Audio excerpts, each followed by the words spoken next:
Private engineering విద్యా సంస్థల తీరుపై తెలంగాణ ప్రభుత్వం అసంతృప్తి వ్యక్తం చేసింది. ఫీజు రియంబర్స్మెంట్కు సానుకూలంగా ఉన్న బంద్ పాటించడంపై ఆగ్రహం వ్యక్తం చేసింది. కాలేజీల విద్యా వ్యవస్థ నాణ్యతా ప్రమాణాలపై గత ప్రభుత్వ హయాంలో విజిలెన్స్ కమిషన్ ఇచ్చిన రిపోర్టును పరిశీలిస్తుంది ప్రభుత్వం.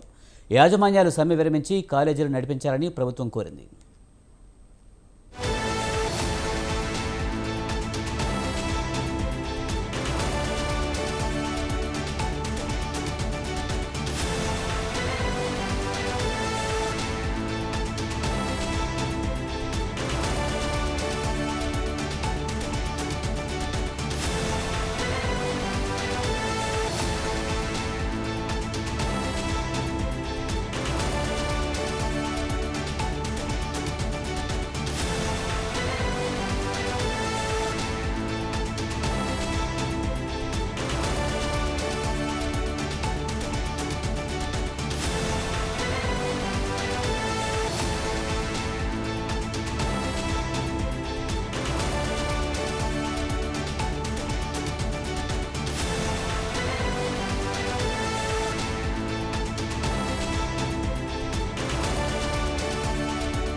ప్రైవేట్ ఇంజనీరింగ్ విద్యా సంస్థల తీరుపై తెలంగాణ ప్రభుత్వం అసంతృప్తి వ్యక్తం చేసింది.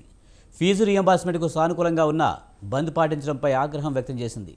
కాలేజీల విద్యా వ్యవస్థ నాణ్యతా ప్రమాణాలపై గత ప్రభుత్వ హయాంలో విజిలెన్స్ కమిషన్ ఇచ్చిన రిపోర్టును పరిశీలిస్తుంది ప్రభుత్వం.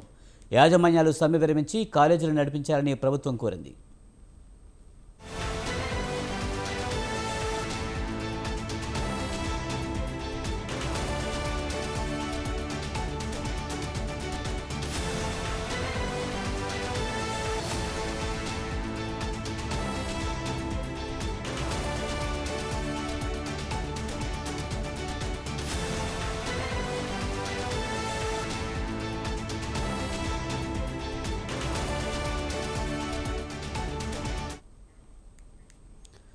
ప్రైవేట్ ఇంజనీరింగ్ విద్యా సంస్థల తీరుపై తెలంగాణ ప్రభుత్వం అసంతృప్తి వ్యక్తం చేసింది. దీనిపై మరింత సమాచారాన్ని మా కరెస్పాండెంట్ విశాల్ అందిస్తారు. విశాల్, ప్రైవేట్ ఇంజనీరింగ్ విద్యా సంస్థల తీరుపై తెలంగాణ ప్రభుత్వం అసంతృప్తికి కారణం ఏంటి? దీనికి సంబంధించి పూర్తి సమాచారం ఏంటి?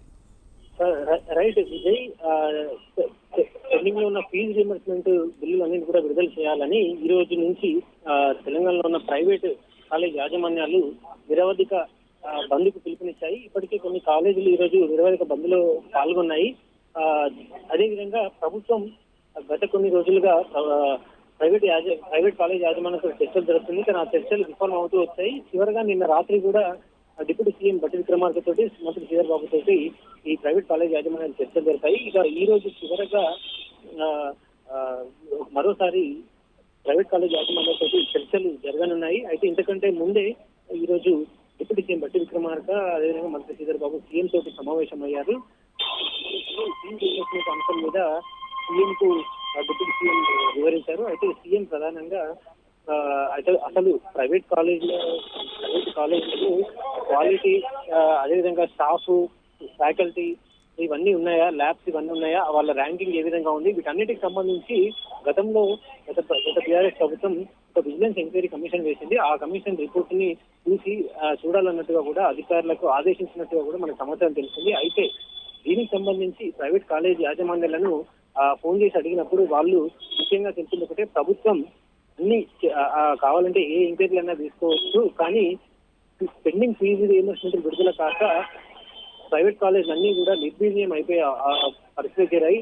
పేద మధ్యతరగతి విద్యార్థులందరికీ కూడా చదువులు అందిస్తున్నాము. ఇప్పటికీ 5 సంవత్సరాలకు సంబంధించి పెండింగ్ బిల్లులు ఉన్నాయి. కానీ కేవలం టోకన్లు విడుదల చేసిన ఏడాది సంవత్సరానికి సంబంధించిన ఫీజు రియంబర్స్మెంట్ బిల్లులను విడుదల చేయాలంటున్నాము. అది కూడా సంవత్సరం క్రితం విడుదల చేసిన బిల్లులను విడుదల చేసిన బిల్లులను మాత్రమే విడుదల చేయాలని కోరుతున్నాము. వీటన్నిటిని కాదని ప్రభుత్వం ప్రైవేట్ కాలేజ్ యాజమాన్యాల మీదనే కొంత ఇలాంటి ఎంక్వైరీలతో భయపడిచ్చే ప్రయత్నం చేయడం ఎంతవరకు కరెక్ట్ అని కూడా వాళ్ళు ప్రైవేట్ కాలేజ్ యాజమాన్యాలు తెలుస్తున్నాయి. ముఖ్యంగా మరి కాసేపట్లోనే ఈ ప్రైవేట్ కాలేజ్ యాజమాన్యాలతో డిప్యూటీ సీఎం బట్టి విక్రమార్క భేటీ కానున్నారు. ఈ భేటీ తర్వాత మనకి ఒక పూర్తి క్లారిటీ వస్తుంది. Right, thank you Vishal.